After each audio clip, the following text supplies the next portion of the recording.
So I think like if you're paying attention, people are always communicating to you how they want to be perceived and what they ought to be doing, right? Especially, I mean, not especially at work, I guess, but like that's just how people react, right? And so if you're keyed into the verbals and the non-verbals like that, you can pick up on those things. And then if you go out of your way to give them opportunities to do the work they want to be doing, well, they'll want to work with you more and they'll work harder and more passionately for you than maybe other people. So, yeah.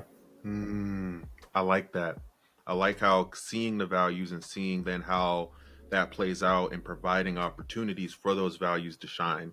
And you said something that if you pay attention, people will tell you what they're passionate about. People will tell you what people will put out what they want you to see. And I think we Absolutely.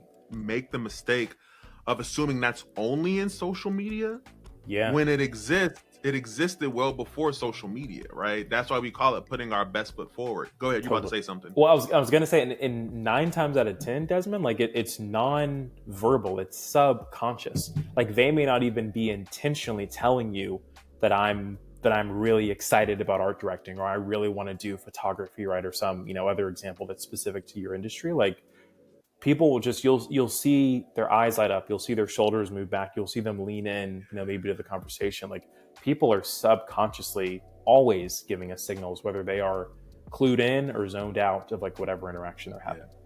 Yeah. So then body language becomes really important in having Totally. that mindfulness.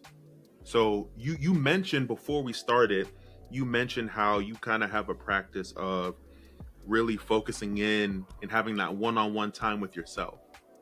And I think I would love to, maybe if you want to share a little bit of that, Sure. because I think it goes in really powerfully with you were talking about body language and the subconscious things, and maybe sharing a little bit about what you do in the morning or what you do kind of that one-on-one time that I think has benefited subconsciously so that you're putting your best foot forward. Would you want to share a little bit about that? Of course. Yeah. So uh, I'll say for the vast majority of my career, more so than what I'm about to tell you, like I let my career happen to me. And so I woke up and I dived into emails. I woke up and I dived into Slack. I woke up and dived into a meeting. And I really didn't give myself the time or create the space before my workday to get right up here so that I could handle the stuff that was thrown at me. Right. And that works for a time. And I was young and I was hungry and I wanted to prove myself. But there comes a point where, in terms of what your mandate is and what you have to accomplish in any given day, you need to put on some armor and just be ready for anything that could possibly happen, right?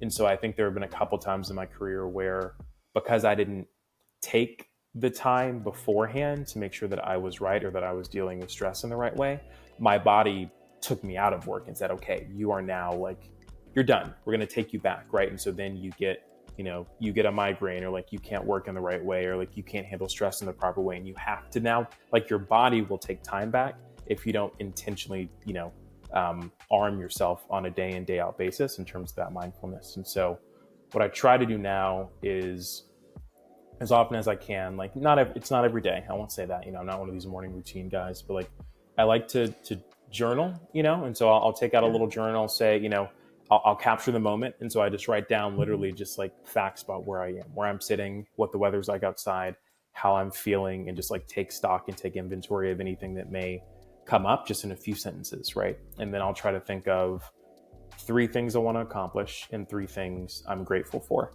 because I think that if you allow yourself to stack like stresses and like the difficulties and complexities, right, our lives, like you can sort of forget about like how amazing your life is, and everything that's in 28-year-old Colin's life, 18-year-old Colin would have killed for, right? And like I wanted this apartment, I wanted this shirt, I wanted this haircut, right? Like I wanted this opportunity to share, my life with people like you and in these platforms. So I think once you regularly remind yourself of that, it makes it a little easier, and it makes it a little harder to get stressed and worried about certain things, And so I think like taking the time before my day to sort of look at myself in the mirror, and sometimes I don't write it down, but I'll look at myself in the mirror and say, okay, like, how are you